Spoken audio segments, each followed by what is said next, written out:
Thank you very much, ladies and gentlemen. Nasa second portion na po kami at kasama ko po si Donnie Geisler III, no? At taekwondo ho at sports ang pinag-uusapan namin ngayon. At before the break ho, na-discuss niya, no? Yung nga napag-aralan niya, yung sarili niyang experience, mga sa competitions and everything po, mga kaibigan. Parang you're trying to make up a regimen that's your own. Mm-hmm. Kasi taekwondo is basically a South Korean sport, right? Yes. Mm-hmm. So, how will your style differ, Donnie? Well, I've noticed kasi growing up, different styles of teaching and dealing with children. Right. Kasi nowadays, yung mga bata, they're so, how do you call this? Inquisitive, or they always ask questions. Mm-hmm. So sometimes if you're like old school now, you just push them aside and just listen to what I have to say. Mm-hmm. It's hindi na ganun eh. Mm-hmm. So what I do right now with my kids is I let them communicate, give them the freedom to express themselves. Mm-hmm. Not naman to go crazy or magwala lang doon. Hindi ka na rin pakikinggan. In a disciplined manner. Right. Kasi I always instill into them pa rin the 5 tenets of taekwondo that I've learned growing up. And growing up naman, I cannot say I'm a perfect person naman. I didn't do this and that. Mm-hmm. But at least I was able to experience many things. So I know naman I can give advice to kids and I won't be like plastic naman na I will tell them what to do na you don't know naman what they're going through naman talaga. Right. So with my experience and all that, that's what I master up. Kasi it doesn't have to be the old way na just follow me, parang ganyan, whatever I teach. Ano. Regimented life. Yes, no? yes. So I think it works naman kasi the kids react well to it. Mm-hmm. Well, I'm not saying na, and right now at this moment, puro bata pa yung dinidevelop ko eh. Pero I wasn't lucky enough to get, naturally talented kids. Yung, like when I was a kid, yung parang, masabi mo ng champion na later on. So right now, I'm in the developing stage and trial and error.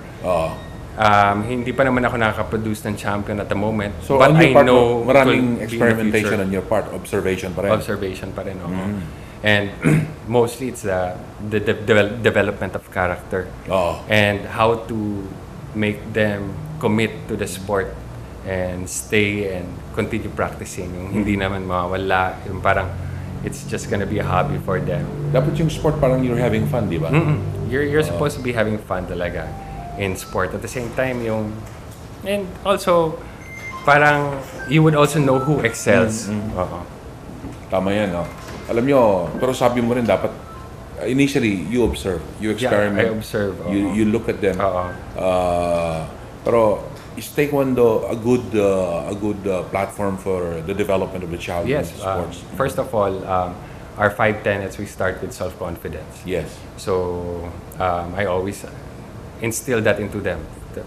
Always ask it to them before and after the practice. We also have modesty.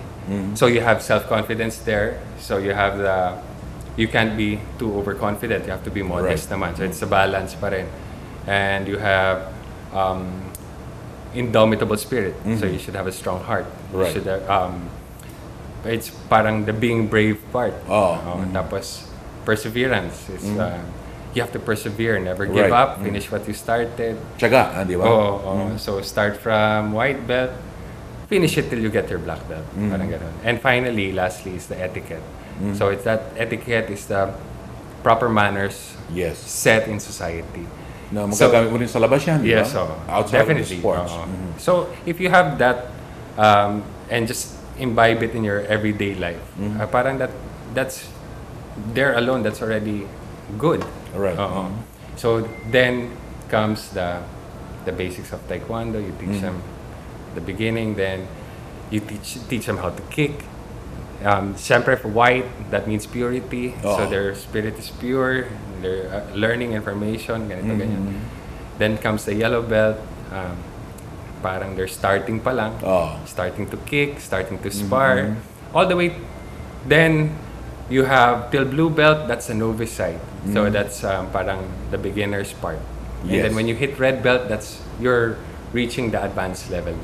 So parang it's a long system, it's also a long system. process. It takes about 5 years para sa bata to get a black belt. So at the same time, as a teacher, I'm learning with them also. Right. Parang I've only been teaching since 2008. Natututo ka rin, sabi mo? Oh, it's every day is a lesson. Kasi you're dealing with kids and Kasi they dati grow kang up fast. tinuturuan, ngayon ikaw na nagtuturo, no? And then seeing them grow up and seeing them that their character is good, that even though they graduated from high school, they come back to you and greet you and they have that level of respect towards you. Kasi they're like your parent na rin. Ay, that's already a good feeling. In Korea, ilan ang mga nagta-taekwondo dyan? Ay, millions. Halos every school have... It helps in the development of the country, do you think? The for things Korea? The things that you have been talking about. Yes. Kasi you're creating leaders. Leaders, tsaka Yes, yung individually, dinidevelop mo yung tao for excellence, di ba? Yes. And in Korea naman, their culture is a lot different. Kasi when you hit a certain age, you have to join the military. And that is mandatory. You have to really serve or you'll go to jail.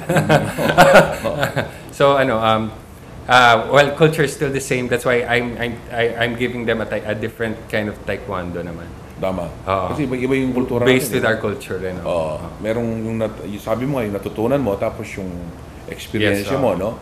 So, yung competition, how important is the competition for the development of the athlete, Donnie?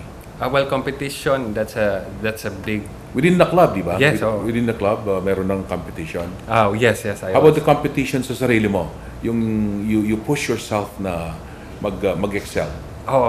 Competition is also hard. I mean, there has to be that certain support by your team.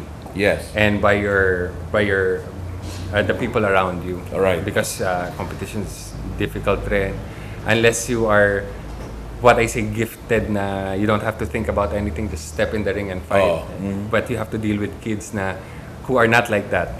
And you have to motivate them to, kailangan bigyan mo sila ng emotion na kaya nilang i-surpass yung certain bagay na yun. I've noticed rin with my experience as an athlete, the way our country, the way my team, not only as a taekwondo team, as the Philippine team, there's still that mentality that has to be removed. Like, kasi there's this time na, okay, you're the medalist, right? And then, your supporters, they're not happy for you. Parang ganon. Parang, because they lost, they feel bad, they want everybody to fail.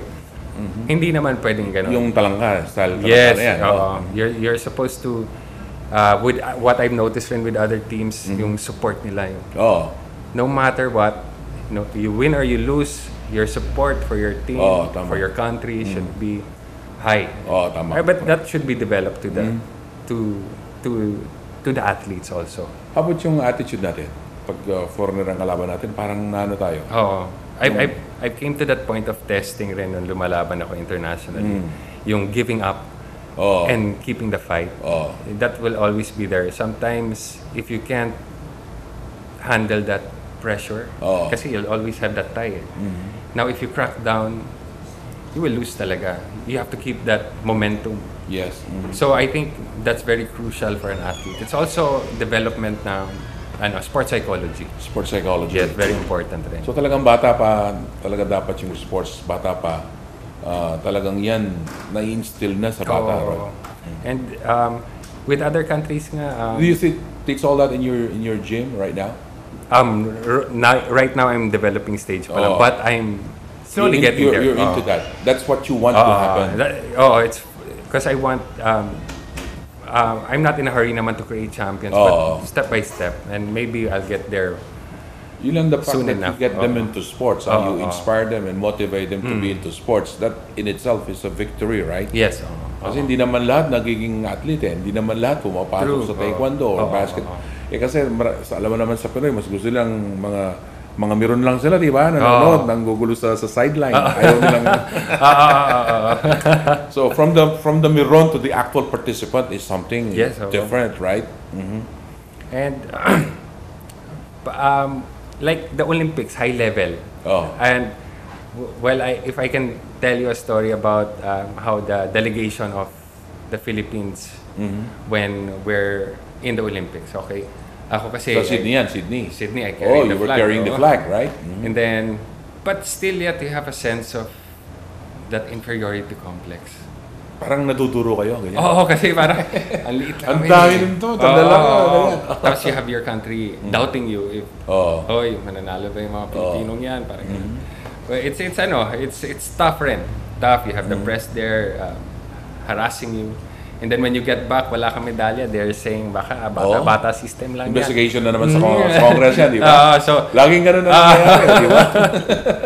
So I mean, it has to take the whole country then to know what the Olympics is all about. Siguro it would also be good kung i-start natin sa education system natin. Bata pa lang, right? Grassroots, yan? Grassroots. Not only grassroots in teaching them sports, but educating them about what the Olympics is all about. Kasi if you notice the history of the Olympics, even the word democracy came from Greece, di ba? So even the peace movement started also in Greece. So I mean, it will be a good parang background for the kids also. And siguro based from that, about the Olympic Games, about where the Olympics started, siguro then we can bring on, okay, these were our former Olympians. Right. These are, we can start there pala. Tama. I mean, Pero you're happy naman that hindi lang na tayo nakatuon ngayon sa puro basketball. Oo. Kasi dati puro, kahit matalo lahat, wag lang matalo yung basketball team. Oo. Well, I'm also, last yung Jones Cup yata na. Jones Cup. That was a good time. Yeah. So, proud of them. It's also good for for the Philippine sports. Yes. I mean, that's the main thing now. It's Philippine sports. Well, we love basketball, right? Yes. Everybody. Yes, we do. Every corner in the Philippines may basketball court yan. Pero at least ngayon meron ng soccer, di ba? Yes, may soccer na rin. Taekwondo, tinitingnan na rin ngayon. May nag-i-sponsor na rin ngayon sa taekwondo, sa boxing, ganyan. We should really make it yung parang sports for all na talaga. Make all the sports out there talaga. Spread it talaga. Because many of us cannot be into basketball. Yes, true. We are not all tall. Hindi naman ganyan. Pero baka sa soccer, pwede pa sa tennis, mga individual sports, taekwondo ho, mga kaibigan, no? Basta ma-inculcate lang ho natin sa atin yung winning mentality, no? Hindi yung naduduro, yung Yes. na-feel mo rin pala yan, ha? Na-feel mo rin yan. Despite the fact that you were world rated, right? Yes. Yung anong pinaka-highest ratings mo sa mundo? I was second in the world. In the world, sa yung division, right? Yes, my division. So, but how, ang ganda rin sa'yo, hindi ka masyadong nagiging ng weight, no? Oh, no. It's That my helps a lot, genes right? yata. Kahit but now with the stress level I am, hindi na ako makakain. Maraming pagkain nakikita ko sa Instagram sa inyo. Ano lang yun, yung mga Insta food na lang. Insta food. Yung mga tao, they like picturing the food. Pero I want to concentrate on the gym that you put up, no? Yes. Kasi ito, malaking bagay ito. Right now, I've heard from your wife that you have about 500 students. That's active and inactive. Active and inactive. And that's one thing also that you have to maintain. Yes. Yung kasi maraming nag-enroll hindi naman hindi nila tinutuloy, di ba? That's why right now kasi may program kasi siyempre I'm starting pa lang, so they have rates. Ngayon sometimes the parents, it's extracurricular. So they'd rather save the money rather than spend for their kids but that's an investment, di ba? Some don't see it that way. Like my grandson in the States, 6 months nagsuswimming na. Merong swimming lessons, may gym na, tapos kasing batang nasa sports, more often than not malusog, di ba? Yes. At tama rin ba na mas disiplinado kaysa sa wala sa sports? Yes, because extracurricular activities naman is what builds the child rin eh. Kasi if they're studying after school, they'll have their barkada, mag-inuman sila, ganyan. Instead of after school, okay, may practice ako, may varsity pa ako, ganito, ganyan. I mean, they have other things to think about, not other things mga negative things na gagawin. Pati yung meron kang weight na minamaintain, di ba? Yes. Discipline na rin yan, di ba? So, it helps also in the overall development of the individual. Yes. Yung sports. Especially taekwondo. And you're correct, Sir Sunny. No? They should think about it as an investment also. Kasi later on, mag-varsity yung anak mo. You don't have to pay for college. Tama. Kayo, nakalibre na kayo ng kolehiyo, di ba? When you get your black belt naman, the percentage of your monthly fees becomes lower naman. Because you're already, parang, you could teach na rin. You could be a big help to the instructor and all that. So, parang it's also give and take. Like in the more Western countries like the US, right? The more developed countries. Pag nag-champion yan, meron mga endorsement deals na rin yan, di ba? Yes, so yung paghihirap na ano rin, yung nasusulit din, no? True. Pero it takes almost your whole, yung kabataan mo, no? Para develop talaga yan. Pero sabi mo nga, dapat ini-enjoy mo kung nasaan ka. Hindi yung parang nasira na yung buhay mo dahil dyan. Ayaw nga naman they're growing up and feeling pressured about it. Anyway, that's our second portion po, ladies and gentlemen. We're learning so much from our Olympian, no, si Donnie Geisler, kababayan po natin dito, no? At yun nga, yung mga methods niya, yung dinidevelop niya. Iba kasi yung maraming Koreanong nagturo dito, marami ka ng instructors, di ba? Yes. Pero ka na rin sariling alam. Yun ho ang dinidevelop ngayon ni Donnie, no, para ho sa mga future nating mga Olympians or mga athletes po, lalo na po yung nasa taekwondo. Babalik po kami, mga kaibigan.